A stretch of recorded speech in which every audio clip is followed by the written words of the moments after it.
Boa noite. Boa noite, Lu. Oi, Boa noite, Júlia. Lu.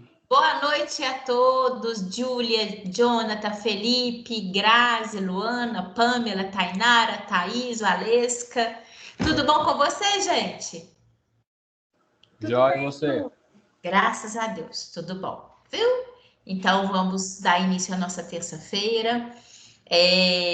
Com muitas bênçãos, né? Ontem eu até falei com os meninos, a gente iniciando a semana, que Deus os abençoe, e aqui também desejo a vocês. A gente ainda está no iniciozinho da semana, ainda vale aí a pedir a Deus para que nos abençoe sempre. O William entrando. Seja bem-vindo, William. Boa noite. Deixa eu colocar aqui nosso material. Boa noite, professor. Tá jóia, William? Tudo bem, e você? Graças a Deus, tudo bom. Então tá bom. Vou colocar aqui, tá? Vou projetar o slide para a gente dar início.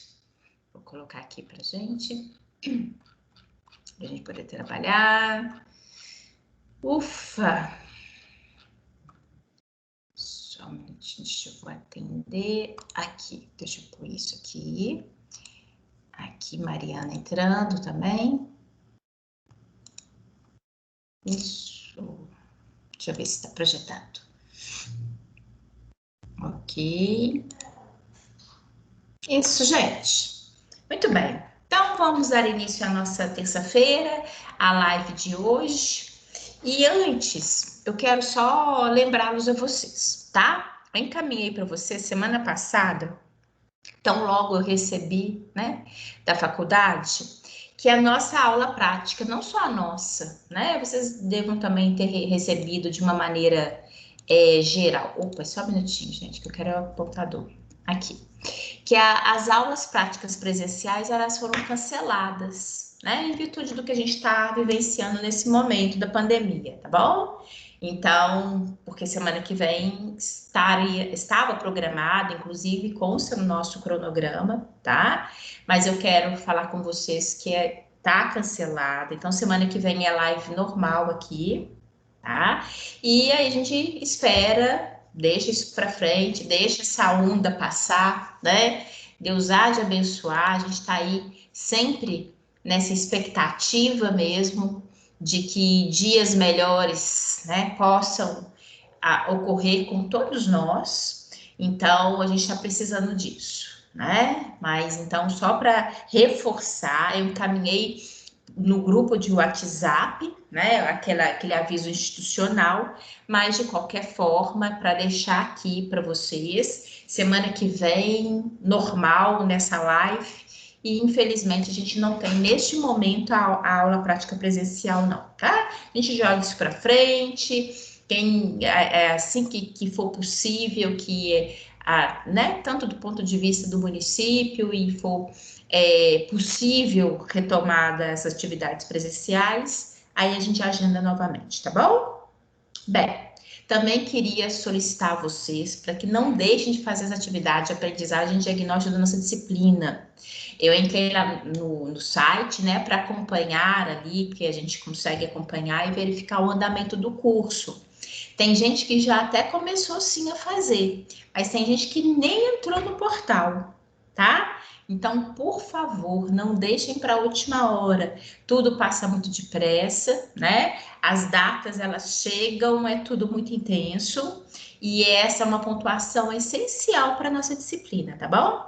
Além do mais, além da pontuação em si, sempre tem essa característica de que ali é outra forma de aprendizado, tá bom?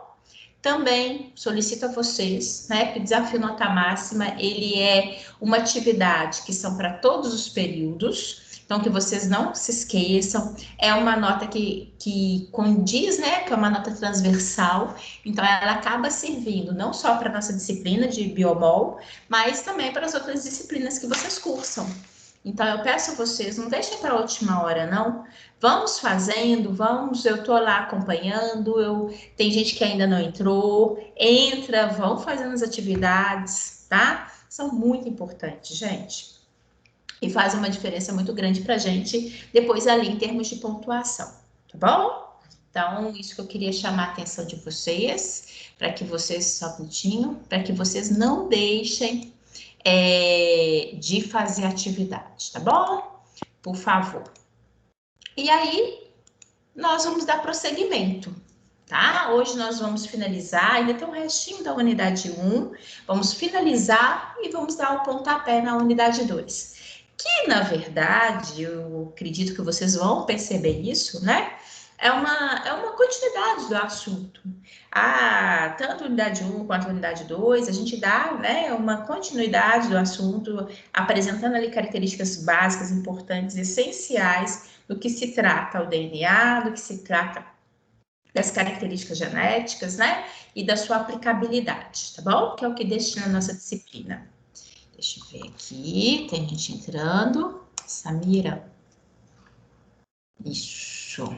Bem, então vamos aqui, sempre deixando para vocês, né? Sempre que eu sempre falo, podem perguntar, podem participar. Hoje nós teremos aqui alguns momentos que eu fiz uns joguinhos.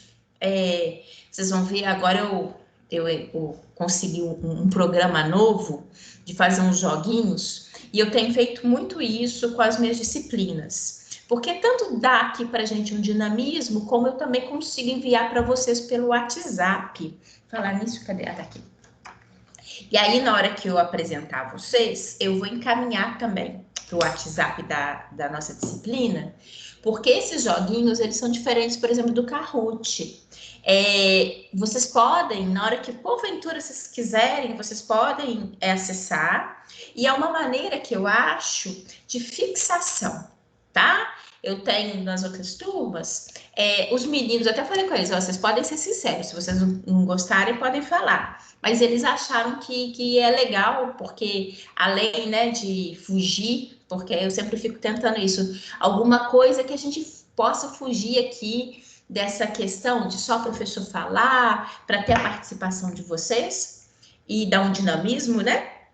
Mas também que vocês possam depois ajudar a fixar algumas questões que sejam importantes, tá bom? Então, na hora oportuna, eu vou encaminhar para vocês, ou encaminhar para o WhatsApp, e aí a gente vai fazer aqui, mas depois, tá? Não tem nada para fazer, não, deixa eu ver aquele joguinho da Lu. Vai, e quer queira ou não, ajuda a fixar alguns conceitos, algumas questões. Logicamente, nem todo conteúdo é pertinente para a gente fazer esse tipo de joguinho, mas alguns, né, que são conceituais, então eu acho que daqui a pouco eu vou colocar para vocês, tá bom? Depois vocês me dão um feedback. O que vocês acham, tá? Porque eu acho que isso é muito importante. Sempre é importante, né, da sala de aula, mas aqui, online, inclusive, eu acho que é mais importante ainda. Porque eu quero, de alguma forma, que você possa interagir comigo, né? Lá na sala de aula, eu sei que eu posso puxar a orelha de vocês, eu chego perto, né, tem o professor consegue ali chegar mais próximo do aluno e você é muito acanhado, você acaba falando. Mas aqui eu não tenho como, né? Então, é uma maneira que eu tenho buscado, e aí depois vocês me falam o que vocês acham, tá bom? Bem, como eu falei com vocês, nós vamos dar o final em relação a essa unidade 1. Gente, eu tô no coffee. E esse coffee é alergia, sabe? Tô mexendo com poeirada dentro de casa, então vocês não reparam, não. Quanto mais poeira às vezes aparece, mais coffee eu tenho. Mas graças a Deus também é só uma questão alérgica. E quanto mais falo, mais coffee dá. Enfim, deixa quieto, tá? Então, olha só. Nós, né, semana passada, inclusive, apresentei a vocês. Nós falamos sobre PCR, né? Reação em cadeia da polimerase. Ali uma técnica que é muito empregada no sentido de poder amplificar, né? O DNA, e hoje nós inclusive vamos continuar falando da aplicabilidade, há momentos em que ele seja necessário para que nós possamos evoluir em termos de estudo, né? Daqui a pouco eu vou falar dele novamente para vocês verem. E é isso que a gente observa. Dentro desse processo, né, da evolução da biologia molecular, nós percebemos que existem vários avanços, embora seja relativamente há pouco tempo, né, como nós vimos, com Watson Crick, em 1953, fazendo ali a descrição do DNA, do RNA. A partir de então, a gente tem ali tido processos evolutivos no sentido de novas técnicas, né? Novas aplicabilidades. E é uma situação que ela é muito importante e sempre vão ter novos motivos para a aplicação da biologia molecular, uma vez que, inclusive, o estudo das doenças, inclusive doenças virais, se faz sempre com base na biologia molecular. O que nós estamos vivendo aqui, olha só o que a gente está vivendo, geração nenhuma anterior passou por o que nós estamos passando agora. Né? Quem que imaginava tempos atrás? Eu vou ser sincera, eu não imaginava. Né, dando uma aula, olhando para uma tela de computador, fixando aqui uma luzinha e imaginando o rostinho de cada um de vocês. Em virtude de uma situação nova, de uma doença nova, né? Que não deixa de ser nova ainda, embora já, né, há mais de ano, mas que é fundamental o acompanhamento, entendimento, que vírus é esse, né? Qual a informação que nós possamos vir a ter dele do ponto de vista molecular. Então, a biologia molecular, ela tem e sempre terá a necessidade de sua aplicação. E com certeza, muitas inovações surgirão, né? Pelo processo natural do conhecimento humano, de novas técnicas, dos avanços que nós, né? Quanto mais a gente avança, mais a gente consegue alcançar voos maiores à distância, como da real necessidade, porque infelizmente nós sabemos que nós não paramos de nos surpreender, né? Com novas doenças, com novos micro-organismos, não só vírus, né? Enfim, tendo-se ali a necessidade cada vez maior de se entender, de se saber melhor sobre esses micro-organismos, né? Além de tudo, lógico, nós sabemos da necessidade do conhecimento da biologia molecular para o diagnóstico de doenças, na característica também do conhecimento, até mesmo descrição de novas espécies, né? Enfim, há tudo isso do qual se justifica a base, né, da biologia molecular. E aqui, semana passada, inclusive, nós estávamos falando, aliás, eu já apresentei a vocês a respeito que nós temos ali, oh meu Deus, aqui quando a gente literalmente obtém, né, a extração do DNA, me faltou a palavra, da extração do DNA, e também do qual a gente viu também as etapas, né, necessárias, nós na verdade recordamos, porque isso é uma característica que nós estudamos, falo nós, né, no conjunto aqui, desde lá a CMC, quando a gente apresenta para vocês os ácidos nucleicos e fala sobre a síntese de proteína, né? Então aqui, agora a gente vê um pouquinho mais em detalhe o que está ali envolvido naquele contexto molecular, né? E para a gente entender, fazer um sequenciamento dos genes, né, que é justamente uma série de reações e métodos químicos, dos quais tem o objetivo de identificar a sequência das bases nitrogenadas, né, daquela estrutura molecular que é o DNA. Então, a partir do momento que eu fiz a extração do DNA, agora eu preciso fazer um sequenciamento. Eu preciso conhecer o que está ali. E só para recordar, essas bases nitrogenadas são aquelas nossas velhas conhecidas. Adenina, timina, citosina e guanina, né? Bem, e aqui, olhem só para a gente ir acompanhando, a gente tem um gene normal, que aqui ele literalmente tem informação para a síntese de uma determinada proteína, né? Então é isso que nós vamos ver hoje. Nesse gene, o que ele contém ali? Essa sequência de bases nitrogenadas e das quais nós percebemos que o gene é composto por basicamente dois conjuntos de sequências, os introns e os exons, né? Que são aqui, literalmente expostos para nós. Então, já chamo a atenção de vocês. Percebam que a gente tem aqui uma estrutura de DNA, né? E aqui nós temos em vermelhinho as estruturas denominadas de exons e em cinza o intron, tá?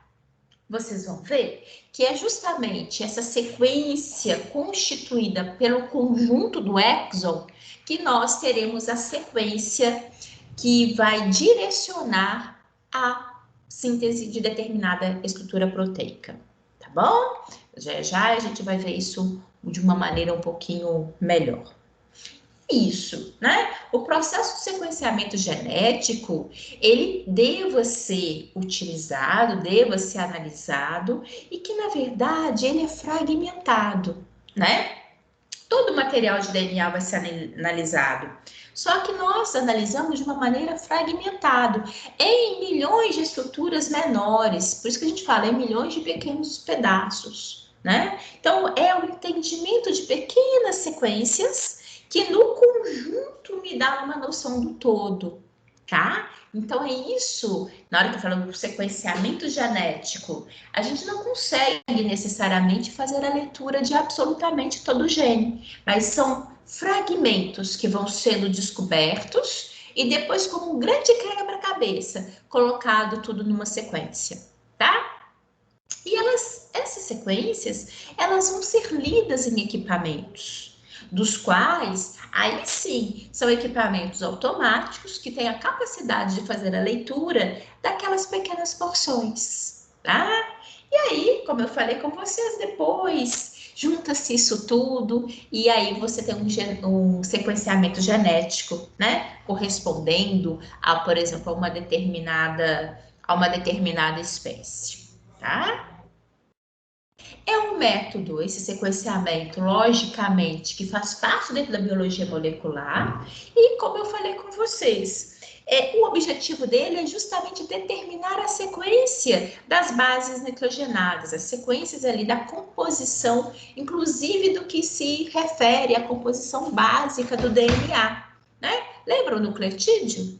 Então é isso. Porque o que é o nucleotídeo, como nós já revisamos anteriormente?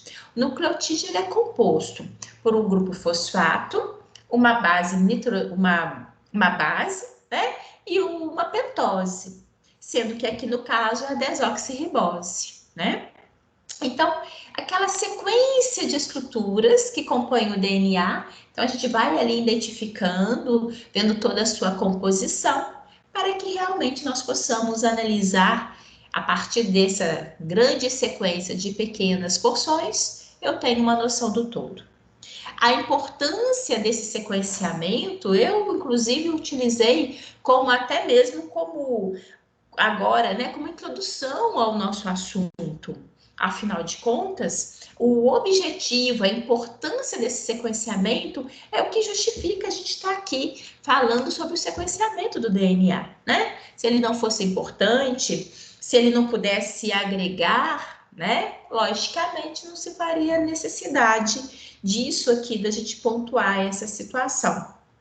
Mas não, ele não só é importante, como com certeza sempre será, porque é ali que se baseia-se realmente o real conhecimento de uma determinada situação, quer seja um micro-organismo novo, quer seja até mesmo, e a gente sabe, cada vez mais o entendimento e o conhecimento da nossa estrutura orgânica, né?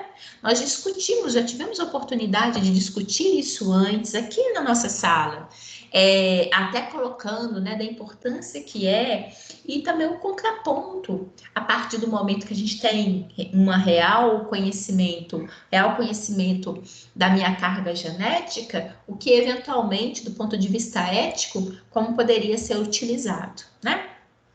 Bem, acontece que, como eu falei com vocês, eu também já discuti com vocês isso aqui antes, a biologia molecular ela é uma ciência relativamente recente, principalmente no que se refere aos avanços, né?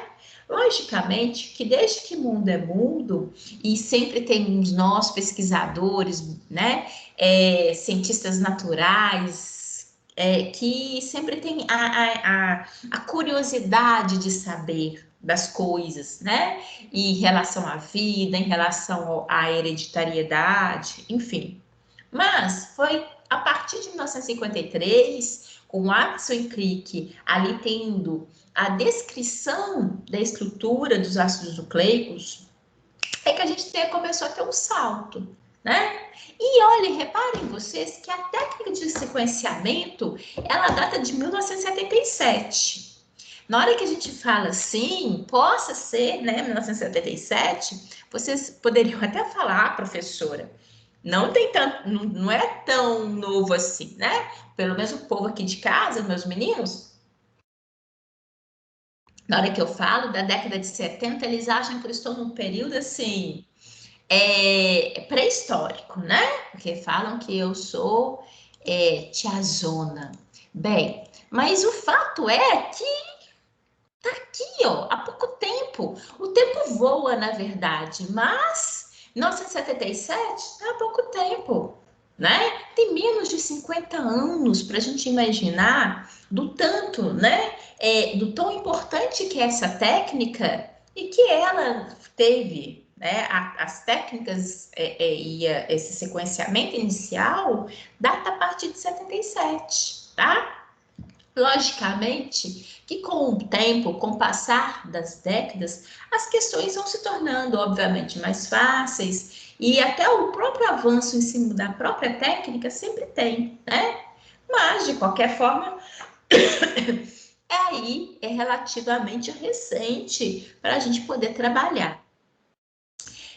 Justamente com o que a gente fala, com as técnicas, por exemplo, o que a gente emprega hoje no laboratório, não é necessariamente a mesma coisa que vai ser daqui 20, 30, 40 anos. Lógico que não, porque tem sempre o aperfeiçoamento das técnicas, né? Tentar dar ali uma maior acuidade ali da técnica, até mesmo facilidade para o próprio manuseio, a própria execução da técnica. Mas, né, com essa evolução dessas técnicas, teve o processo evolutivo no sentido de utilizar da técnica de eletroforese capilar. Em termos do conceito básico de eletroforese, nós já comentamos sobre isso, nós já falamos sobre isso, inclusive na semana passada, né? Mas agora é utilizando de fontes capilares, que faz, né? Também tem aquela necessidade da mesma forma de solução tampão, mas a qual tem como básico, e aquilo guarda-se da mesma forma, a utilização, né? Em que tem ali o material, ele vai correr por um gel a partir ali de uma situação com definição de peso molecular, tá? Como, né, com esses avanços, reparem vocês que é possível a análise de 700 bases, né, pares de bases, de estruturas ali das bases nitrogenadas, né, inclusive com uma qualidade de análise muito boa, e é isso que a gente está falando. Com o passar do tempo, as técnicas vão se tornando mais precisas, mas tem uma cuidade muito maior, né? Para que elas possam ser aplicadas. E aproximadamente 96 sequenciamentos a cada 2 horas. Então, o que faz é com que o processo, na verdade, possa ser mais rápido, né?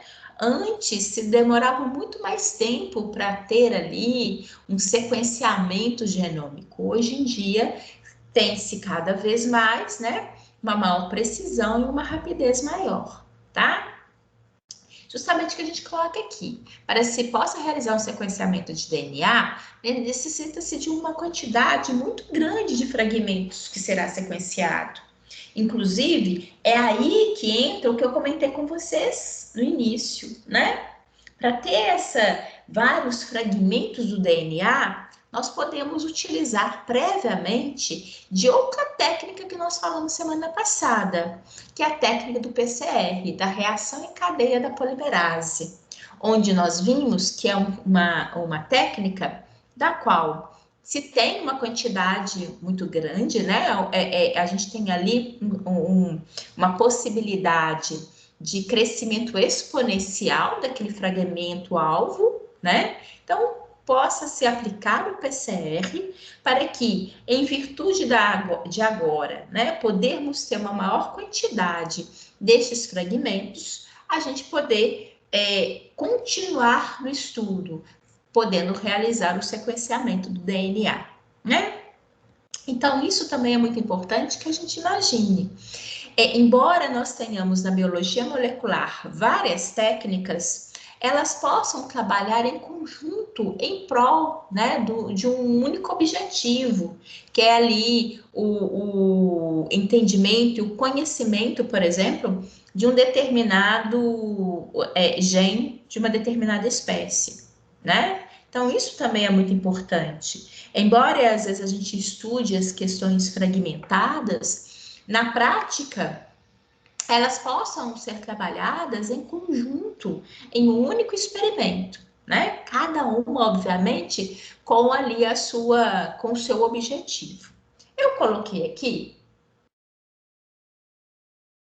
porque de fato não tem como, né? A gente não contextualizar. Eu acabei de falar da importância do sequenciamento de DNA e eu quis trazer aqui para a gente, né? Dentro desse momento que nós estamos vivendo, que é um momento histórico, infelizmente, né? Mas que nós e nossas futuras gerações vão lembrar em relação a tudo que estamos vivenciando hoje, das dores e também dos avanços tecnológicos, dos avanços da ciência, né? E aqui fazendo menção à professora Esther Cerdeira e à professora Jaqueline Góes, que fazem parte da equipe que fez o sequenciamento, né, do genoma do SARS-CoV-2, tá? Justamente daquele que foi dos primeiros casos observados aqui no Brasil. Hoje nós sabemos, tem as variantes, né? O fato é que aquele conhecimento inicial, ele é fundamental, até mesmo para que a gente possa ir acompanhando e verificando, né, as alterações, aquilo que eventualmente possa se apresentar no contexto de aprendizado deste micro-organismo, né? Então, a gente não poderia, eu tenho certeza que todos vocês viram isso ano passado, né, acompanharam, deu-se sim, até inclusive em termos mesmo do crédito merecido, né, as pesquisadoras, que inclusive elas não são únicas, né, elas fazem parte de uma equipe, a gente precisa de dar isso como valorização, mas são as duas profissionais ali, das quais representam essa equipe mais ampla, né? Que utilizaram justamente do que nós estamos mencionando agora. Fizeram um sequenciamento para ter um melhor entendimento daquele vírus que estava presente no nosso país, né? Isso aí é fundamental para o conhecimento.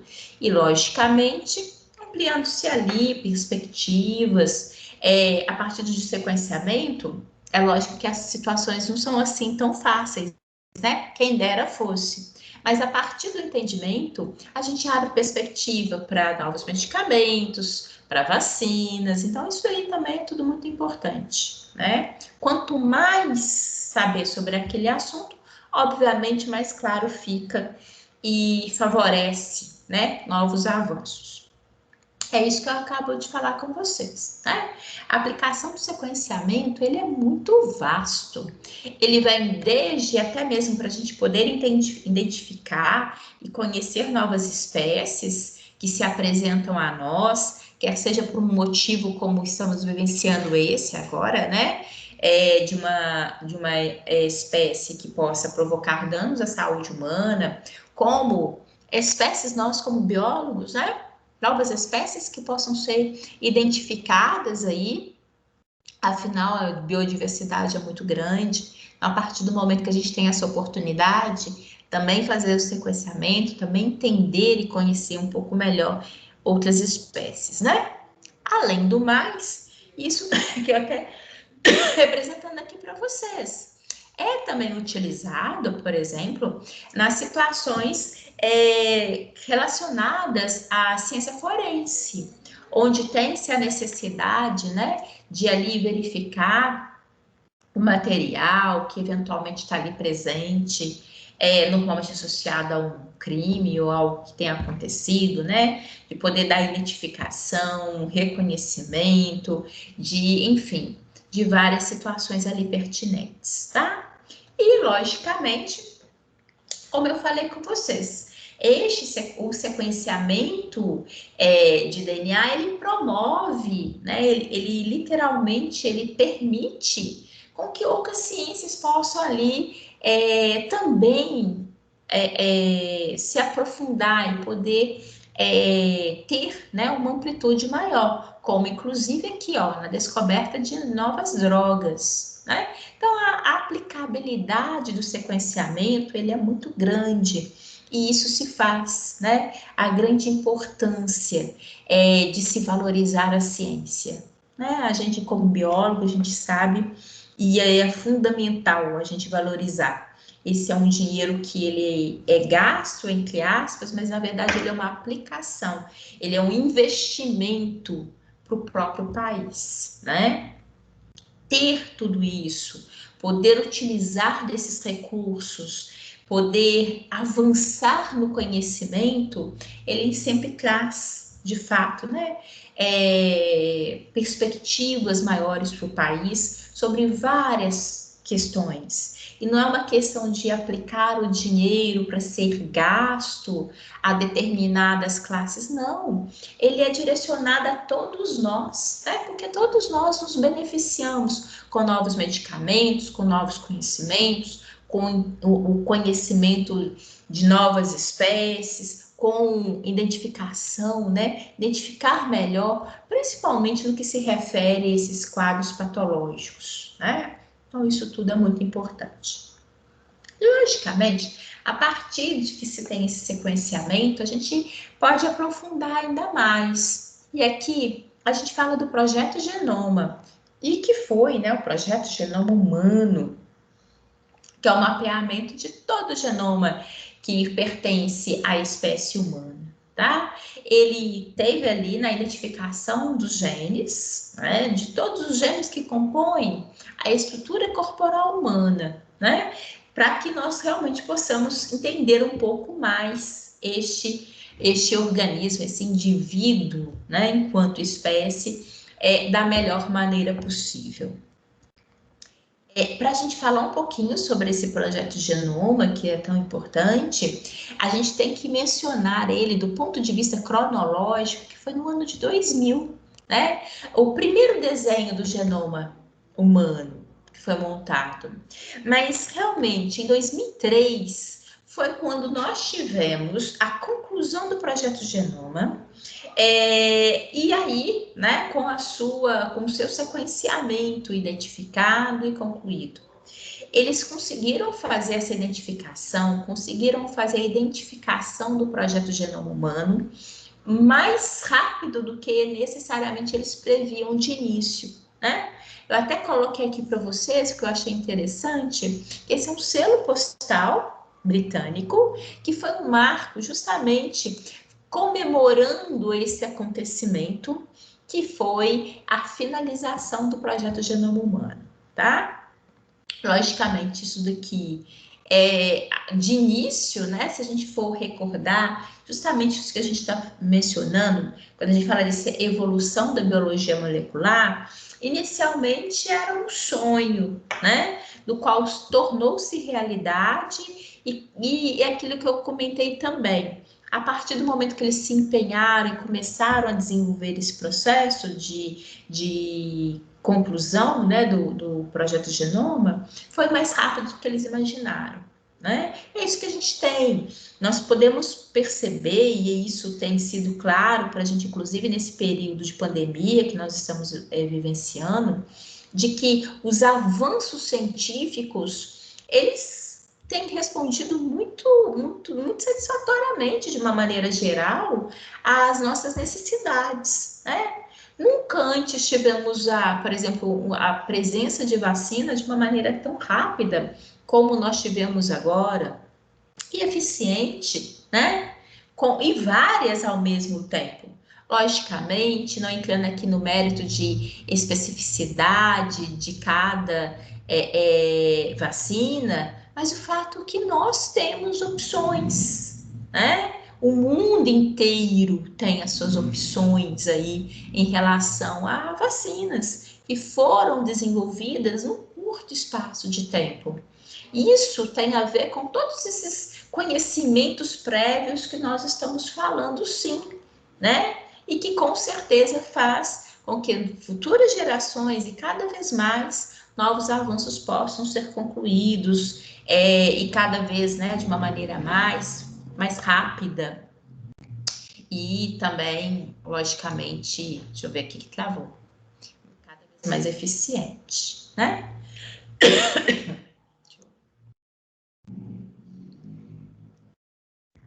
Bem, com o mapeamento genético, né, tem sido possível a identificação de diferentes processos patológicos. A gente sabe que a gente não consegue, a gente não já identificou absolutamente tudo, né? Mas o fato é que ela contribui para um maior conhecimento, tá? Inclusive podendo avançar aí no que eu acabei de falar, né? De novas propostas de medicamentos e vacinas. Então, é um conhecimento que ele é um degrau, né? Ele é uma base que possa ser ampliada e, de fato, né, abre perspectivas maiores para a gente em relação a isso. Então, por isso que é muito importante tudo aquilo que se investe neste contexto, a pesquisa de uma maneira geral, né, gente? Sem fronteiras em relação a isso. Mas já que a gente está aqui dentro da biologia molecular, a gente tem que levantar a bandeira para ela. Nesse sentido, todo investimento, ele é um investimento que não é um dinheiro gasto, mas é um dinheiro aplicado, né? Afinal de contas, o que a gente mais quer nessa vida?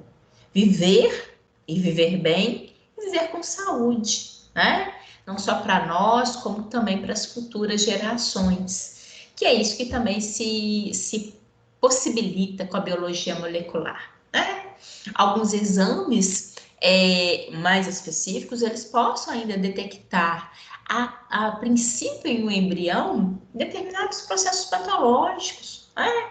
Eventualmente identificando e tornando-se possível situações, né, em que possa ter ali logo mais inicial possível propostas de processos cirúrgicos, tratamentos mais adequados, mais específicos, né? E possam, se não curar, mas melhorar a qualidade de vida daquele serzinho que eventualmente, né? Venha a nascer e venha a nascer com alguma alteração previamente conhecida, tá? Coloco aqui para vocês, são propostas de leitura, tá? Referente a esses assuntos que a gente fala. Então, aqui, sobre questões éticas e possibilidades de desenvolver e aplicar os testes de DNA. Se não me engano, tem mais aqui. Isso, são vários aqui, várias propostas. Um artigo que fala sobre alterações genéticas, né? E o aparecimento, inclusive, de hemoglobinas variantes.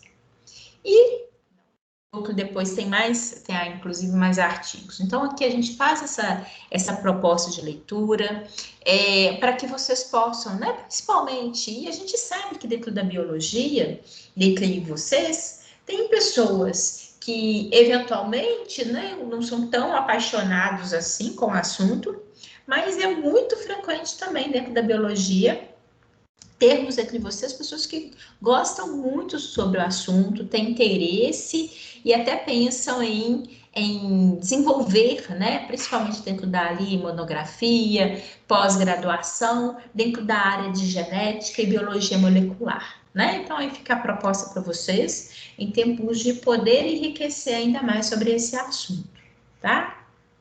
Bem, o que eu comentei com vocês no início, volto a reafirmar aqui. Nós vamos agora dar continuidade a partir da unidade 2.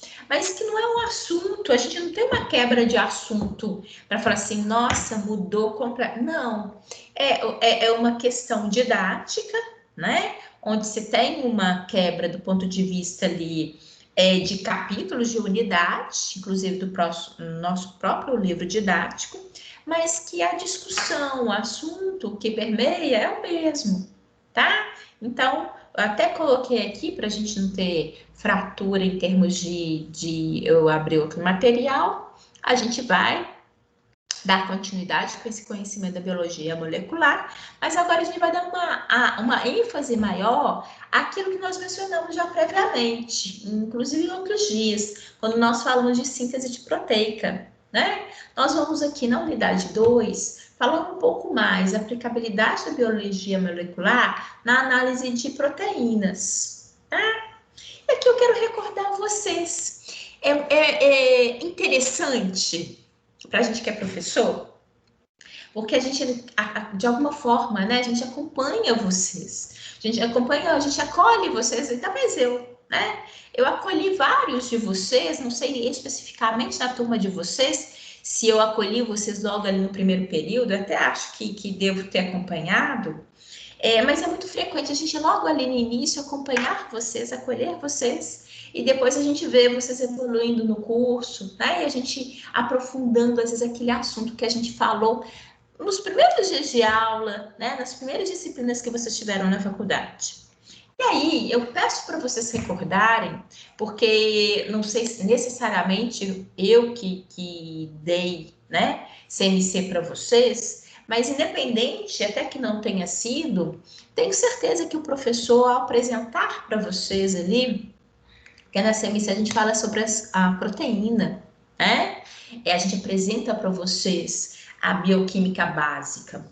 Então, eu sempre chamo a atenção do meu aluno, porque embora estejam, a grande maioria ali entre o primeiro e o segundo períodos, a gente apresenta a proteína e normalmente a gente fala muito, né, sobre esse componente químico que está presente nas nossas células. As proteínas, elas são muito presentes na nossa estrutura corporal, elas são muito importantes, né? Elas fazem parte da nossa estrutura corporal, sendo base dos nossos anticorpos, sendo elas base presentes ali em estruturas que promovem movimento celular, enfim, há uma série de funções, né, das quais nós lidamos quando a gente estuda o corpo humano, tá? E então a gente vai falar aqui nessa unidade 2, falando sobre essa análise proteica, no sentido, justamente isso, dentro da biologia molecular, como eu posso, né, entender melhor esse aspecto. Deixa eu ver aqui a Lidilene. Ela caiu. Ok. Então, é isso que nós vamos falar. Mas vocês vão ver coisas que nós recapitulamos com vocês agora na unidade 1. Nós vamos aprofundar aqui. Enfim, é um conjunto, tá? Não tem quebra de assunto, não. Tanto é que nós estávamos ali falando dessa questão do conhecimento, né? Do genoma humano, e agora a gente vem recordar com vocês um pouquinho das características do código genético, não é? Todos esses avanços que nós tivemos ao longo dessas últimas décadas tem a ver, sim, né, com o conhecimento do código genético.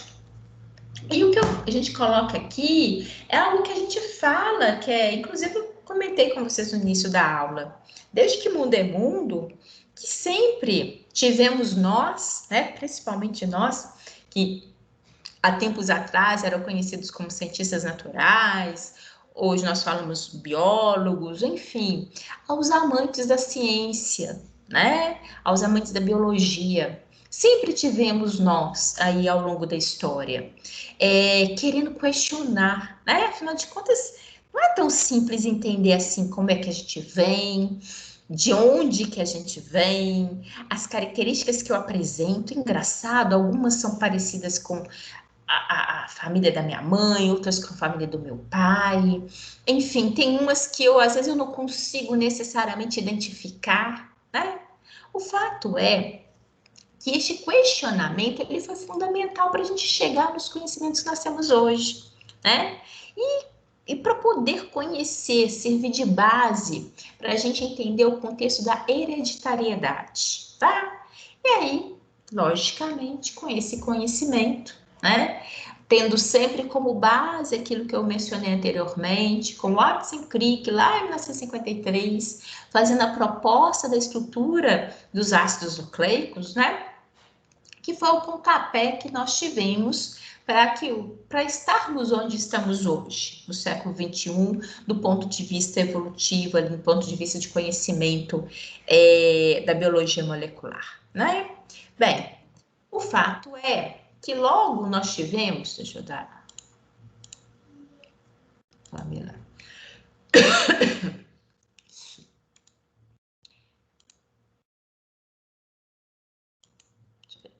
Isso.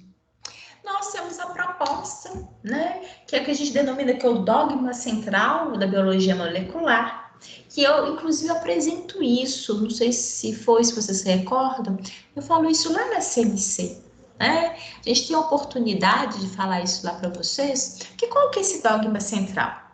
Dogma central é justamente essa sequência aqui, onde nós sabemos que DNA e RNA são ácidos nucleicos, né? Que DNA está contido no núcleo da nossa célula, que o RNA está presente no núcleo, mas possa também ir para o ambiente citoplasmático. E por que disso? Porque eles são elementos fundamentais. Eles são os atores dessa peça. Qual peça? A síntese proteica. E que o DNA tem a informação de quais proteínas, o que é aquilo que precisa ser sintetizado. E que o DNA, ele possa ser replicado em DNA, né? Aquilo que nós já vimos no início na unidade 1, recordamos que DNA, quando eu falo replicado, significa DNA possa ser duplicado, né? Então, isso se mantém ali no ambiente de núcleo das nossas células eucariotas, né? Bem, só que o DNA também tem a possibilidade, isso é fundamental, de ser transcrito em RNA. Quando a gente tem a informação que está no DNA, que ele possa ser repassado para o RNA. E por que isso é importante? Aquilo que nós vimos, isso é fundamental, porque não adianta essa informação tão preciosa estar no DNA, mas ela não sair do núcleo. Por que ela precisa de sair do núcleo? Porque no núcleo tem a informação do que precisa ser elaborado. Mas os trabalhadores, que são as organelas citoplasmáticas, estão fora do núcleo. Então, é fundamental que o DNA seja transcrito em RNA. Porque este ator aqui, ele consegue sair do núcleo, consegue ir para o ambiente citoplasmático e lá ele consegue valer essa informação. Lá, com a atuação de outros atores, né? Que eu nem vou falar que sejam atores secundários, não. São atores tão importantes quanto.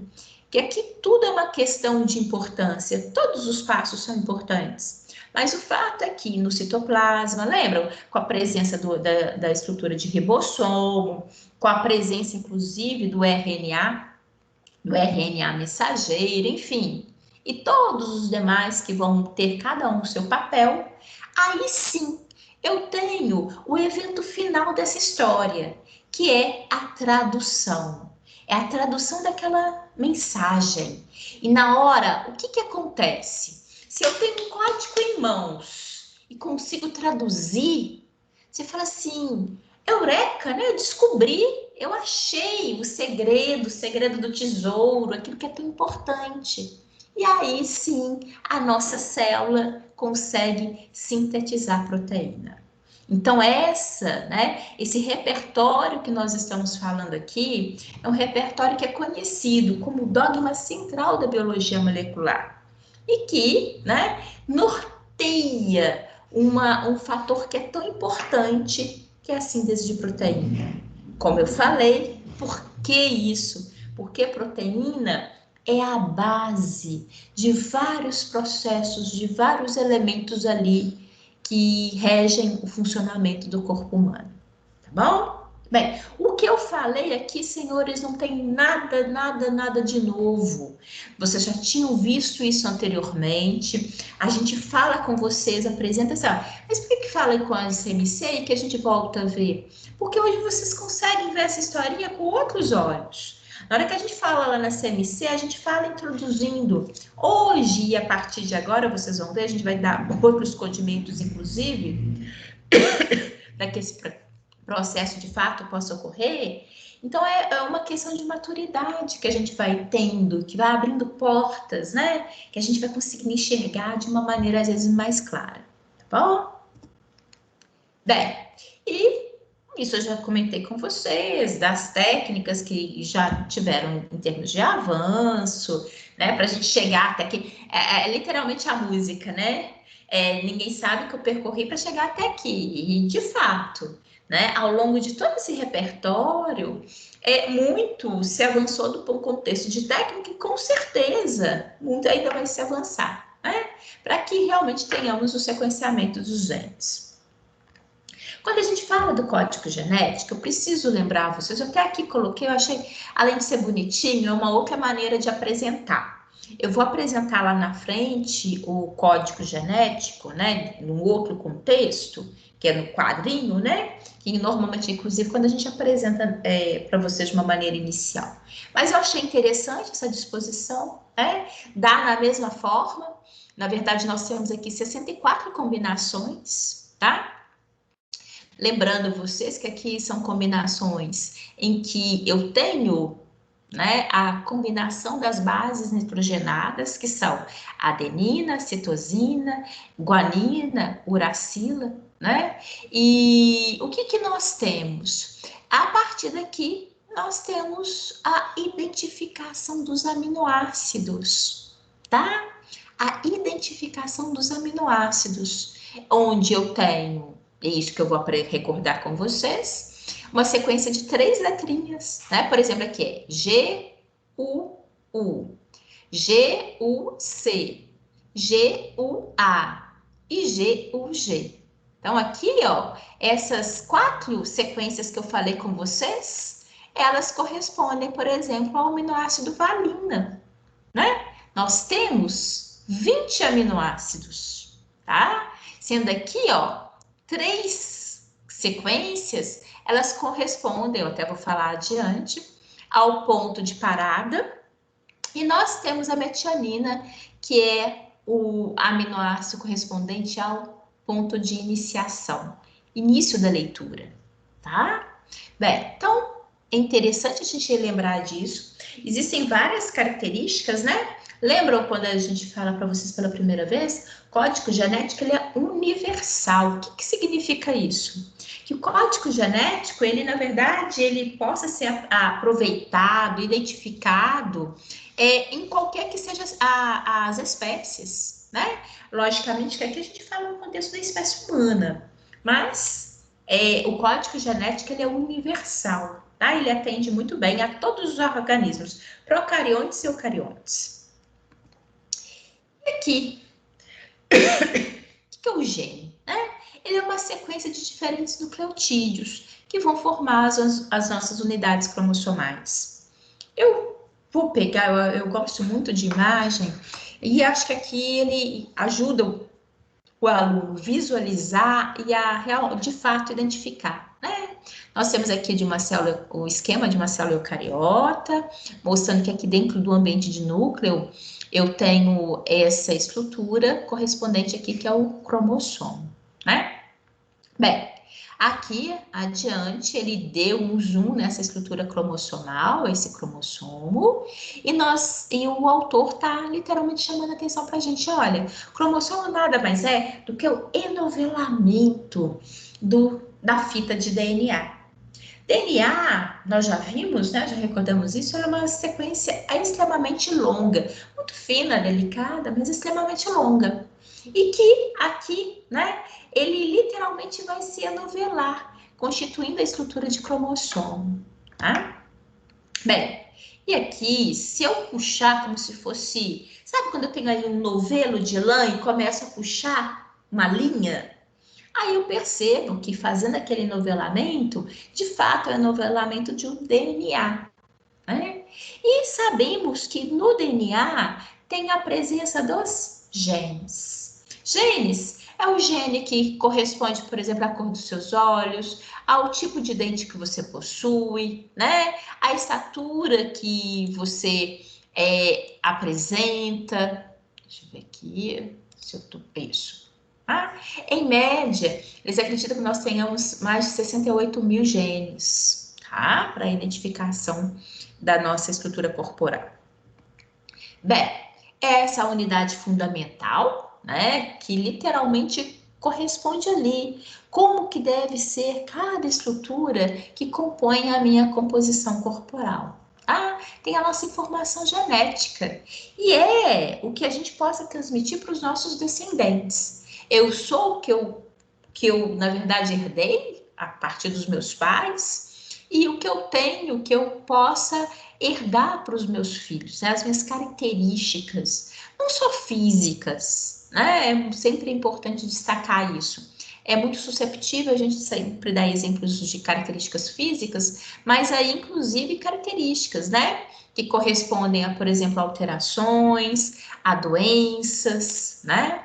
Bem, o gene é uma proteína, né? Um segmento de DNA que produz uma cadeia polipeptídica. Bom, então aqui também interessante, por que a gente fala? Nós temos, né, um conjunto de letrinhas. Quais são? Por que fala aqui sopa de 4 letrinhas? Porque é a sopa justamente das bases nitrogenadas, tá? E aqui nós temos o genoma, a estrutura cromossomal, o gene, as bases, né? E é importante também a gente falar do RNA. Afinal de contas, ele faz parte daquele dogma central, né? Não falo, a gente não pode lembrar só da presença do DNA, não. DNA tem ali os meus genes, né? O que faz com que eu seja eu, né? Afinal de contas, somos únicos, mas essa informação ela vai precisar ser transcrita no RNA. Então, ele é muito importante, né? Ele tem um papel aqui muito importante nisso tudo que a gente está falando. O controle da expressão do gene não está na região codificadora, tá? Do gene transcrito. Na verdade, quem realmente controla a transcrição é uma enzima, que é a DNA polimerase, tá? Ela, por quê? É ela que vai se ligar, é ela que vai dar-se início ao processo, né, de transcrição. A DNA polimerase, ela vai se ligar a uma região que a gente denomina de região promotora, tá? Então, por isso que ela é muito importante. É ela que literalmente vai controlar esse processo de transcrição. Aqui, isso eu já falei anteriormente, né? Que no DNA eu tenho ali todas essas informações, todas essas sequências de aminoácidos, né? Que vão ser responsáveis pela síntese das proteínas. Então, isso que a gente está falando, esse papel, né, de que está ali guardado no núcleo das minhas células, todas essas informações genéticas, bem, elas precisam, né, para elas de fato, inclusive se manifestarem, elas precisam ter a partir daí a síntese de proteínas, né? Por isso que é tão importante aqui esse conhecimento. Quando a gente fala desse código genético, ele também data de 1966, ou seja, nesse retrospecto que nós estamos falando, né, a partir da década de 50, mais precisamente 1953, nós temos aqui em 1966 a descrição do código genético, né, quando ele realmente conseguiu ser todo decifrado pela comunidade científica. E aí, e que se viu, logicamente, de base de tantos avanços, né? E eles colocam aqui o que eu já mencionei anteriormente, que são características do código genético, né? Eu chamei a atenção para vocês de que ele seja universal. Também cheguei a mencionar que ele na verdade, é identificado por conjuntinho de 3 bases, né?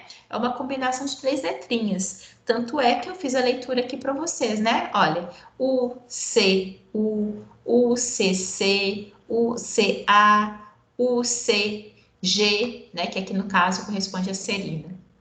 Bem, então, quando a gente fala dessas 3 letrinhas juntas, na verdade, é porque elas em conjunto, elas unidas, formam o que a gente denomina de um códon. A leitura, ela se faz em cada conjunto de 3 letrinhas, que é uma característica, né? Um códon corresponde, de fato, a um aminoácido. E aí eles vão se somando. Só para a gente recordar, proteína é composto por quê? Centenas de aminoácidos, tá? A gente também fala que o código genético ele é triplo, justamente, né, nesse conjunto que a gente fala que ele é escrito com essas 3 bases. Então, ele forma 3 bases, forma um códon, e a gente fala que o código genético é triplo em função, né, disso, porque ele é escrito com 3 bases para cada aminoácido. Olhem só aqui do contexto de representação, né? Reparem aqui, ó, a cada 3 letrinhas é um códon. E ele, na verdade, ele identifica um aminoácido. E tem vou aproveitar aqui a oportunidade dessa representação, porque tem uma outra característica que eu quero recordar a vocês, que o código genético a gente fala que ele é não sobreposto. O que significa isso? Vou até mudar aqui, ó. Vou pegar uma caneta, vou pegar vermelho, isso. Reparem, olha, GCU, separa. Ele é um códon e corresponde a um aminoácido. ACG é um segundo códon, ele refere-se à trionina. Bem, o que significa? Esse U aqui, ele corresponde ao códon 1. Ele não vai, isso não existe, ele pertencer a 2 ambientes, né? Por exemplo, copo d'água, né? Onde escrito copo de apóstrofe água. Querendo aproveitar, né? Ao invés de escrever copo de água, não. Eu tento aproveitar ali uma letrinha, meio que economizar, né? Aqui não, no código genético não tem isso. Nós falamos que ele é não sobreposto, justamente por essa característica de que cada, né, letrinha, na verdade, ela vai ser participativa única e exclusivamente de um único códon, tá? E olha, esse quadro, não sei se vocês recordam, é um quadro que eu sempre gosto de apresentar quando eu falo do código genético. É uma imagem da qual eu gosto muito de utilizar, eu acho ela de fácil leitura para o aluno. Aqui, como eu falei com vocês, tem 64 combinações. O próprio autor aqui, ele identifica fácil para o aluno os 3 códons, né, que corresponde ao stop, ao ponto de parada. Olha, esse daqui também ó, que são 3, né? Enfim, e também corresponde aqui a metionina, que é o códon de iniciação, né? E todos os demais ele também vem aqui mostrando e fica fácil para o aluno entender e enxergar isso. A gente também fala que o código genético ele é degenerado. O que significa isso? Percebam, tirando a metionina, que está aqui, eu vou até mudar de cor para chamar a atenção, que eu pus o vermelho, porque eles são marcadores, né? Vou colocar aqui esse verdinho aqui. Tirando metionina e triptofano, eu quis fazer aqui. E triptofano, que é esse daqui, ó. Tirando esses 2, todos os restantes, né, dos aminoácidos, eles são identificados no mínimo por 2 códons. Olha só, A leucina, ela é identificada tanto pela UUA como pela UUG, tá? Tem um, como a prolina, olhem, ela possa ser, esse aminoácido, ele possa ser identificado por 4 combinações, por 4 tripletos distintos, tá? É por isso que a gente fala que ele é código genético degenerado, porque tirando essas 2 exceções, tá? Triptofano e metionina, o restante sempre ele é identificado, né? Todos os demais aminoácidos são identificados por pelo menos 2 tripletos. A gente fala, né, que há 3 códons que funcionam para finalizar isso, mas eu já até chamei a atenção para vocês, que é o ponto de parada, também muitas vezes identificado, né, como está aqui, como stop, tá? E é uma característica, sim, do código genético, né? Por quê? Porque vamos imaginar, aqui em casa mesmo, né? Na hora que, por exemplo, Clarinha tá ali, mãe, deixa eu ler, vai. Tem hora que gata uma leitura que eu falo, minha filha, calma, né? Pega parece um fôlego só. Começa a ler e parece que não enxerga o ponto final, né? E isso, na verdade, dá prejuízo à leitura, né? Fala assim, não, espera, relaxa, veja, não tem ponto final? Tem, para, né? Leu uma frase, teve ponto final? Significa que devo parar, criar um fôlego novo para continuar a leitura. Por que eu falo disso? Porque essas sequências que correspondem ao stop são regiões das quais, na hora da leitura, né? Na hora justamente quando você tem a tradução, significa que é para ter essa parada. Tá bom? Diga, é Pedro? É o Ei, Pedro. Pedro. Diga, Pedro. Tá joia. Os primers utilizam essa sequência de stop para iniciar ou para quebrar uma sequência? Sim. Eles justamente, os primes, eles são utilizados principalmente nessa questão de início, para identificar a partir do momento, a partir de qual ponto ele precisa ser lido, né? Só que aí a gente tem que ir dentro da técnica. Ali o primer, ele literalmente vai identificar, ele vai associar ali as bases e ele vai identificar que é para iniciar ali a sequência. Ok? Ok, obrigado. De nada, Pedro. E aqui, né? O código é esse conjunto, como eu falei com vocês, um conjunto de 3 letrinhas, dessas bases, que são denominadas de códon, enfim, aqui não tem nenhuma novidade. E o códon de iniciação, aqui do contexto do código genético, que vai literalmente, né, identificar, mostrar que é ali, né, já que nós temos se a gente imaginar a estrutura de DNA, é uma estrutura gigantesca, ali eu tenho várias informações, né? Então, aonde começar? Aonde eu tenho o início de uma nova informação? Então, eu tenho esse ponto de iniciação que eu já apresentei a vocês, que é, inclusive, ele é identificado por uma única sequência, né? Que é quando, inclusive, a gente coloca aqui para vocês, que ele é correspondente ao G. Né? Então, sempre que a gente tiver numa sequência enorme ali do DNA, eu consigo ver o códon AUG, ou seja, adenina, uracila e guanina, significa que ali tem o início de uma nova síntese proteica, de uma nova estrutura que precisa ser lida, tá? Então, isso é importante e ele realmente faz isso em termos de, para dar, gente, uma orientação, né? Afinal de contas, vocês imaginem, eu tenho uma coisa gigantesca, aonde que vai ter ali uma nova informação, né? Aonde que eventualmente ele finaliza, por isso do ponto de parada, por isso assim, a importância desses detalhes, tá bom? Aqui Essas particularidades, logicamente, elas fazem parte, essas características que nós estamos falando, elas fazem parte dentro daquele conjunto maior, que é o dogma da biologia molecular, do qual eu já apresentei a vocês de início, né? Então, esse conjunto de informações, ele faz parte ali. Por quê? Isso que a gente está falando, ele tem a ver justamente com essa transcrição e a tradução.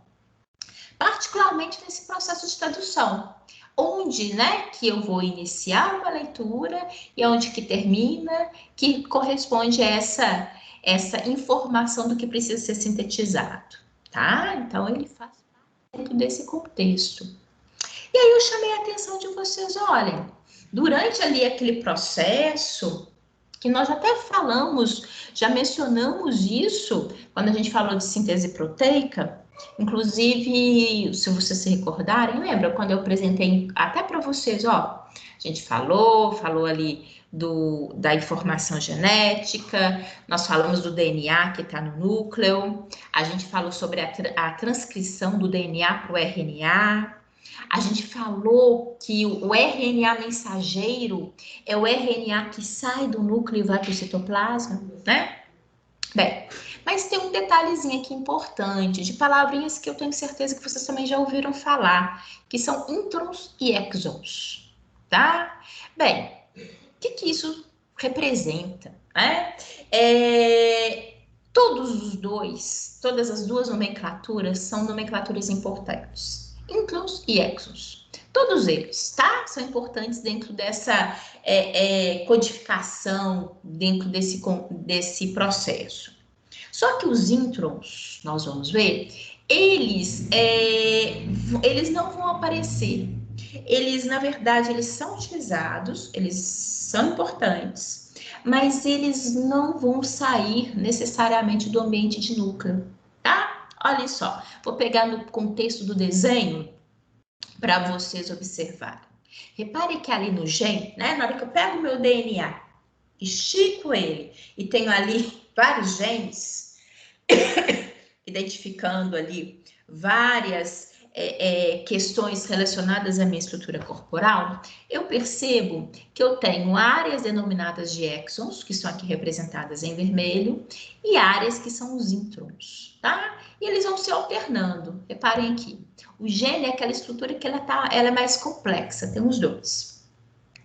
Só que o material precisa ser transcrito, né? E ele vai ser transcrito. Quem vai sair do ambiente de núcleo é RNA mensageiro. Reparem que o RNA mensageiro, ele só vai carregar os exons, tá? E esse RNA mensageiro que vai sair desse ambiente de núcleo e vai para o ambiente citoplasmático, onde haverá a síntese proteica, ou seja, onde vai ter a elaboração daquela proteína ali da qual se destina. Então, a proteína, que aí sim é uma sequência de aminoácidos, ela se baseia em relação a esse RNA mensageiro, que é uma estrutura composta exclusivamente pelos exons. E aqui eu até coloco para vocês, né? Só para vocês, até para vocês fixarem. Como eu falei com vocês, são uns joguinhos que eu vou trabalhar com vocês. Esse é um que a gente para vocês identificarem uma frase, tá? Eu vou colocar aqui e ao mesmo tempo também deixa eu ver, vou descartar aqui, espera, calma. Deixa eu pegar aqui, que eu vou pegar e vou passar aqui pra gente, tá? Só um minutinho, saiu da projeção, mas vocês vão ver. Olha aqui, ó. Deixa eu pegar aqui. Vou pegar aqui, Ctrl+C. Ai, gente, cadê? Ctrl+C. Tá? Aqui. Vou pôr pra vocês, vou mostrar pra vocês. Esse é o mais simplesinho, mas tem um outro ali que eu acho mais gostoso de fazer. Mas, de qualquer forma, vou porque ajuda vocês a fixarem. Essa daqui... Ah, não, eu não compartilhei com vocês. Espera aí que eu vou compartilhar. Porque nós vamos fazer aqui juntos, tá? Eu vou começar aqui. Nós vamos construir essa frase juntos. E depois eu vou encaminhar para vocês depois tentarem fixar, tá? Olha só, essa aqui é uma frase que tem a ver com o que a gente acabou de ver ali, né? Quando a gente fala sobre síntese proteica, a presença justamente desses introns, enfim. Olha só, aqui nós temos palavras que elas estão embaralhadas, que elas fazem parte justamente daquela frase que eu acabei de falar para vocês, tá? Qual aqui que vocês acham que começa essa frase? Aqui fica até fácil, ó. Para. Isso. Para a síntese proteica. Vamos. Para. Será que para quê? Para quê? Aí você falou o quê, Pedro? Para que a síntese proteica? Para que a... Isso. Eu acho, né? Tá, vamos ver. E podem ajudar, ô Pedro, você pode pedir ajuda aos universitários, tá, Pedro? Você pode pedir ajuda Ô, Lu, seria carregam informações? Para que a síntese proteica... O que, Júlia? Carregam informações? Carrega informações. Para que a síntese proteica carregue informações, acho que não. Para que a síntese proteica... Aconteça. Para que a síntese proteica, cadê aconteça? Vamos ver. Para que a síntese proteica aconteça... É necessário? É necessário. Cadê? É necessário. Estão indo bem, estou gostando de ver. A presença. É necessário a presença. A presença, o que que você falou? De íncrons e exons? Não, não sei, Lu. Tô falando, pensando alto aqui, eu não sei ainda. Pode pensar alto aí mesmo. De genes codificantes. É necessária a presença de genes. Vejamos. Vamos ver. Para que a síntese proteica aconteça, é necessária a presença de... Vamos ver. Deixa eu dar uma... Regiões codificantes? De porções. Deu uma ajudinha aqui. Para que a síntese proteica aconteça, é necessária a presença de porções. Conhecidas como... Não. Conhecidas, não. Porções da onde? Para que a síntese proteica aconteça, é necessária a presença de porções. Porções da onde? Codificantes? Dos genes. Codificantes, não. Porções dos genes. Vamos ver. Foi. Cadê genes? Vamos ver. Dos genes. Aí, conhecidas como... Conhecidas, isso mesmo. Conhecidas como? Regiões? Vejam. Conhecidas como regiões? Não. Informações? Agora, acho que é. Como informações, vamos ver. Como informações, não. Tem outra pessoa que falou aí, como conhecidas como? Introns e exons? Introns. Foi. E exons. Vejamos. Para que a síntese proteica aconteça, é necessária a presença de porções dos genes, conhecidas como íncrons e exons.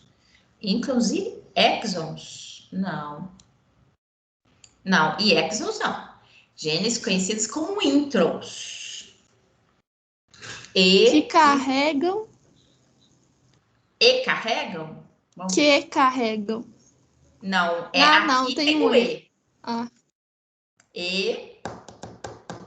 E carregam, e exons. Não, exons e regiões conhecidas. E regiões. Não. Ô, Lu. Oi. Informações, então. Eu tô pedindo pra aceitar ele, por favor. Quem? Lógico, deixa eu ver aqui. Cadê? Ó, não, não ouvi, não. Ah, não, não é pra... Não, né? Que... William. Tô fazendo até bobagem aqui. Deixa Já eu ver se ele admiti entrou. ele, Lu. Só Informações? admitiu, valeu, obrigada. Aham. E informações? Não. Para que a síntese proteica aconteça, é necessária a presença de porções dos genes conhecidas como introns. E informações já foi. E regiões... Codificantes? E codificantes também não. Olha, a única que E precisa... ainda? E ainda, vamos ver. E ainda. E ainda. Regiões agora. E ainda. Regiões. Muito bem, então, acabando. Para que assim... Regiões conhecidas como exons. Regiões conhecidas? Não. E regiões... E codific... Ainda regiões Que carregam informações? que carregam, vamos ver. Isso, que carregam... Muito bem. E que carregam informações Codificantes. codificantes. Muito bem. Como Conhecidas exons. como exons. Muito bem, gente. Para que a síntese proteica aconteça... Ah, foi. Exibir resposta. Vejamos. Para que a síntese proteica aconteça, é necessária a presença de porções dos genes conhecidas como introns e ainda regiões que carregam informações codificantes, conhecidas como exons, tá? Vou encaminhar agora para vocês no WhatsApp. Por quê? Essa frase, esse joguinho, ele possa manter, né? Vocês possam tentar aí qualquer hora, tá? Não é igual o Kahoot, a gente só faz na hora que o professor associa, né? Aqui não. Deixa eu ver aqui, Biomol. Vou encaminhar aqui, tá? Então fica aí para vocês, quem quiser, Biomol. Quem depois quiser tentar colocar essa frase de novo, a intenção, tá? Que eu tenho feito com esses joguinhos é justamente às vezes poder fazer com que vocês possam, né? Fixar mesmo, tá? Ou aquilo que a gente está falando e ter, além de tudo, também a participação de vocês aqui. Deixa eu ver aqui. Eu acho que não tá... Espera, eu acho que eu não estou compartilhando a coisa certa, não. Deixa eu ver aqui, ó. Deixa eu voltar. Então, tá aí para vocês. Depois vocês tentam. Porque numa dessa, né, a gente vai assimilando, a gente vai fixando e ajuda numa outra situação a decifrar, a identificar melhor a questão. Tá bom? Muito bem, gostei. Vocês decifraram. E aqui, né, justamente do que a gente está falando, justamente essas porções que vocês acabaram de falar, que fazem parte, né, os introns e os exons. Então, olha, reparem vocês que aqui é uma representação, um desenho. Eu tenho aqui inicialmente, como eu tinha mostrado nos desenhos anteriores, né, um gene, ele está aqui composto, tá sendo identificado no DNA do indivíduo, e ele possui aquelas duas porções, tanto o exon como o intron, né? O intron aqui está identificado como azul. E assim sucessivamente. Reparem vocês que a gente tem esse fracionamento, né? Exon, intron, enfim. Na hora que ele é transcrito, ele tem antes, ainda no ambiente de núcleo, tem um pré-RNA, né? E depois que eu tenho o RNA mensageiro. No pré-RNA, esse pré-RNA mensageiro, ele ainda tem a estrutura completa, porque ele é transcrito completamente. É como se eu estou ali, né? Eu pego um texto e estou ali transcrevendo. Então, transcrevo tudo. Mas, antes desse, afinal, por isso que ele é chamado de pré-RNA mensageiro, porque ele ainda não está pronto para poder sair do núcleo. Antes de sair do núcleo, quando ele de fato transforma-se em um RNA mensageiro, propriamente dito, tem por um processo que a gente denomina de splicing, tá? que é a retirada. Todos, né, esses introns, eles vão ser retirados essa informação. E é por isso que o RNA mensageiro, ele é composto exclusivamente por essas porções de exons, que são essas porções codificadoras, tá? E aí sim, essa porção consegue sair desse ambiente de núcleo, levando a informação que precisa ser traduzida e, consequentemente, ali no ambiente, como a gente já recordou, no ambiente de citoplasma, né? Com essa informação, ela vai ser traduzida e sintetizada em proteína. Então, só para vocês perceberem essa característica, né? Na verdade, isso às vezes até aparece em alguns desenhozinhos que a gente apresenta para vocês desde lá, da primeira vez, quando a gente fala sobre dogma, primeira vez quando a gente apresenta, fala sobre síntese proteica. Bem, já aparece, mas é naquele momento a gente não necessariamente coloca para vocês essas características, né? Mas o fato é que agora a gente já consegue perceber, e às vezes também a gente fala isso na genética, ali para a gente entender, né, onde estão realmente essas informações que vão, de fato, codificar a proteína que precisa ser produzida, tá bom? Aqui desenho é só a mesma coisa, né? A mesma coisa dessa representação que tá aqui, tá? Mas aqui de uma maneira diferenciada, eu tenho aqui o DNA, eu tenho o RNA ou pré-RNA mensageiro, depois eu tenho o RNA mensageiro, onde agora sim eu consigo perceber que ele é constituído exclusivamente pelos exons, e finalmente eu tenho a estrutura proteica. Tá? Inclusive, até mesmo com essa composição aqui, que eu fiz um segundo joguinho. Deixa eu ver se é agora. Isso, tá? Que eu fiz esse segundo joguinho justamente para vocês fixarem em relação a essas características. Deixa eu pegar aqui. Eu vou colocar para vocês, vou fazer da mesma forma. Deixa eu só pegar aqui, ó, e copiar. Deixa eu ver aqui. Ctrl+C. Vou colocar aqui, ó. Vou compartilhar, tá? Vou compartilhar aqui com vocês. Vou pegar aqui, ó. Isso, tá? Vou colocar aqui para vocês começar. É o esquema dessa formação de proteínas, que é o que a gente acabou de ver, né? Olhem, vocês vão literalmente me orientar aqui, porque quem vai fazer são vocês, para tentar fazer essa combinação. O que é gene, onde eu coloco, né, gene, proteína e o que é RNA mensageiro. Sequência de aminoácidos é o quê? Proteína. Proteína. Quando eu tenho exon, intron e assim sucessivamente, ou seja, eu tenho aqui a composição dessas duas regiões. Gene. Eu tenho um gene ou um RNA mensageiro? Gene. Gene. E quando agora eu só tenho exon? É o que faltou, né? Que é o RNA mensageiro. Vamos ver se vocês acertaram. Vejamos. Exatamente, tá?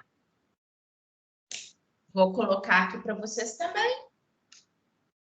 Vou enviar aí para vocês também no WhatsApp. Deixa eu pegar aqui. Eu gosto de antes passar e depois aí vocês. Quem? Aqui, formação de proteínas. Vou aqui, tá? Oh, gente, eu encaminhei a coisa certa. O anterior, eu encaminhei a coisa certa, gente? Sim. Sim? Ah, então tá. Porque tem tanto joguinho aqui, tanta disciplina diferente, inclusive, que aí eu tava perto aqui de um outro e fiquei com medo de ter enviado coisa errada. Tá? Então fica aí, que depois, se vocês puderem, faz aí só para memorizar, tá bom? Bem, aqui, só para exibir respostas, que foi o que a gente acabou de ver, né? Ali na teoria, ali em termos da Das características que eu mostrei para vocês, tá? Primeiro você tem um gene, do qual ali eu tenho todas as informações, quando é na presença de intros e exons, né? Aí nós temos aqui no caso, em sequência, o RNA mensageiro. Na verdade, do gene a gente tem o pré-RNA e depois o RNA mensageiro, né? Mas o RNA mensageiro, ele é constituído exclusivamente dos exons, que são as porções codificadoras. E, finalmente, eu tenho, então, o material que vai ser traduzido e eu tenho a possibilidade da síntese proteica, que nada mais é aminoácidos, é uma sequência de... uma proteína é uma sequência de aminoácidos, tá bom? Bem, muito bem, deixa eu passar aqui para vocês. Deixa eu baixar. Só um minutinho, gente, eu vou compartilhar a tela.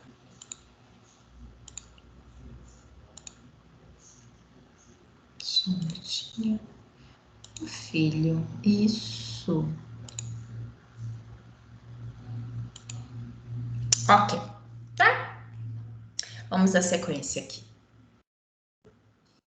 E para que servem os introns? Poxa, se eles são retirados, mas eu falei que eles são importantes, né? Para que servem os introns, então?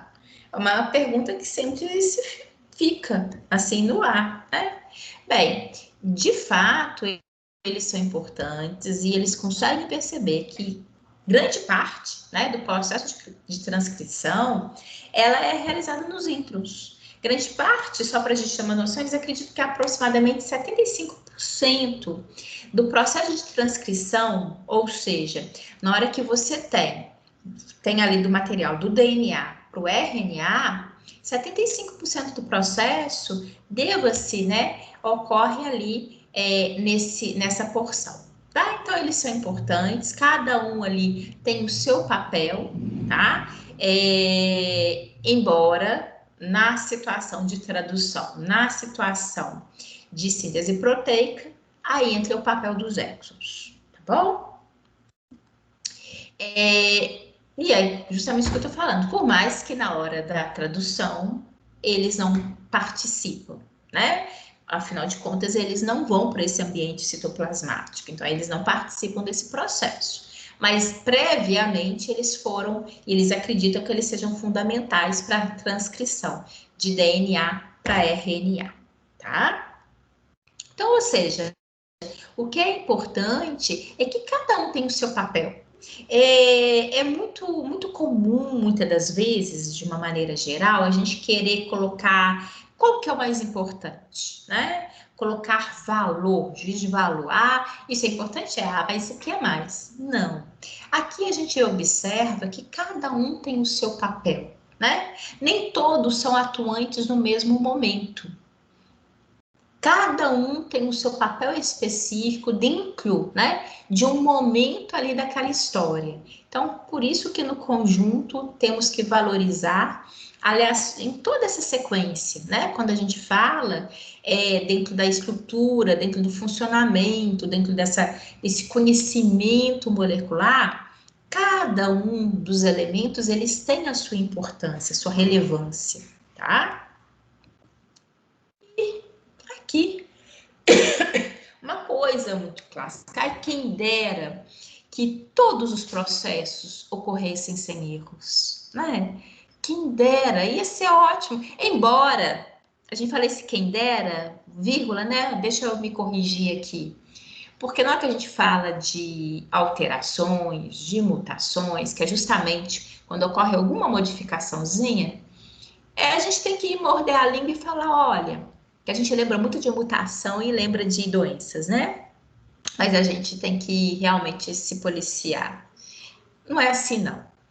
Tem as mutações, elas possam, às vezes, também não fazer diferença nenhuma, nem para melhorar, nem para piorar, mas elas são importantes no processo evolutivo, né? Afinal de contas, a gente está falando aqui, nós não estamos falando, enquanto biólogos, só observando o dia de hoje.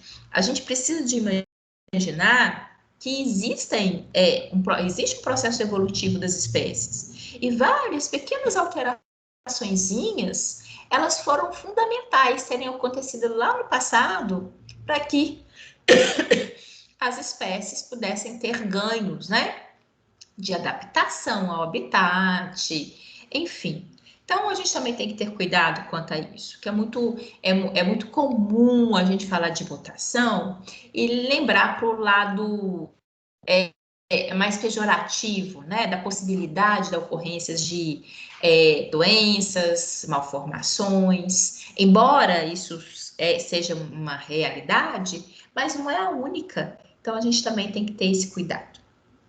Mutação, tenho certeza, todos nós, né, a gente fala em relação a isso, é uma modificação do DNA, que ela ocorre e ela é aleatória, né? Mutação, ela não ocorre ali dentro de uma situação pré-programada, ela ocorre de uma maneira aleatória e ela ocorre de uma maneira até muito comum, né? Afinal de contas, é que a gente coloca aqui adiante.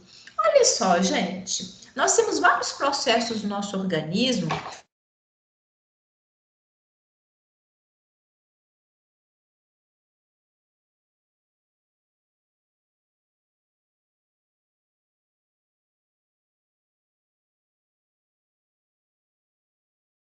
Caiu, gente?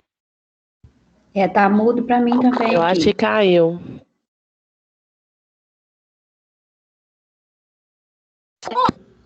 Mas ele está tentando me reconectar aqui à reunião. Voltou? Voltou. Voltou, Que Lu. bom.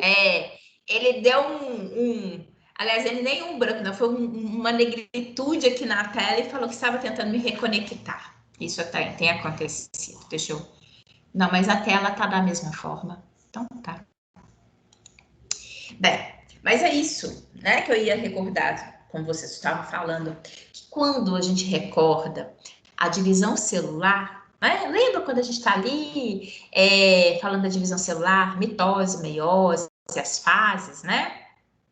Quando a gente está na prófase, metáfase, anáfase, telófase, e aí na meiose tem a meiose 1, a meiose 2, enfim. Ali, na hora que a gente apresenta pela primeira vez para o aluno fala assim, professora, puxa vida, eu tenho que guardar, eu tenho que lembrar dessa sequência, eu tenho que guardar essas informações. Eu sempre falo com os meninos, olha, a gente tem, no máximo, que entender e guardar isso. Já pensou que executar em detalhes tudo isso e sempre, né?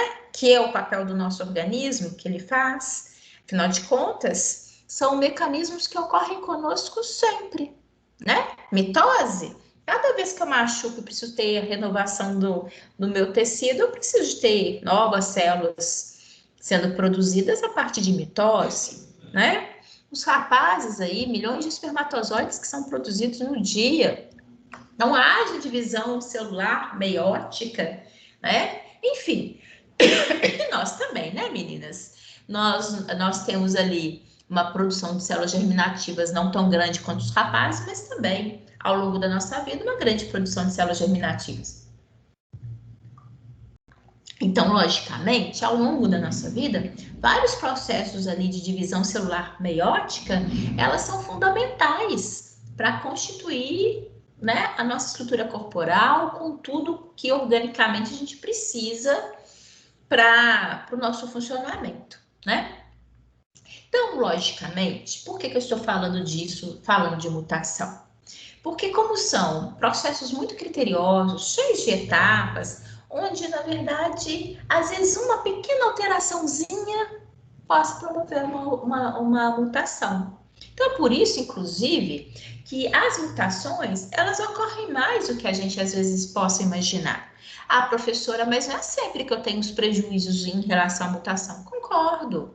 Afinal de contas, o nosso organismo, ele consegue, né, identificar que alguma coisa não ocorreu conforme o programado.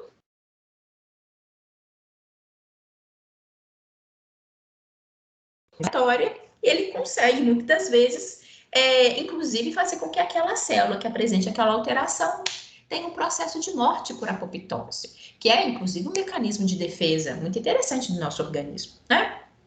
Então, são situações que ocorrem, que acontecem conosco, mas que nós sabemos também que há momentos que elas se mantêm, né? Essas pequenas alterações, há momentos que elas possam se manter, e aí é que nós vamos ver a possibilidade disso dar origem a novas células, inclusive com essas mesmas alterações. Nós vamos fazer o seguinte, você que agora está no nosso horário de intervalo, às 21 horas a gente retorna, e aí a gente vai trabalhar justamente, né, a partir desse assunto, tá bom? Ó, um bom intervalo aí para vocês, às 21 horas a gente retorna, tá certo? Tá bom, Lu. Beijão para vocês.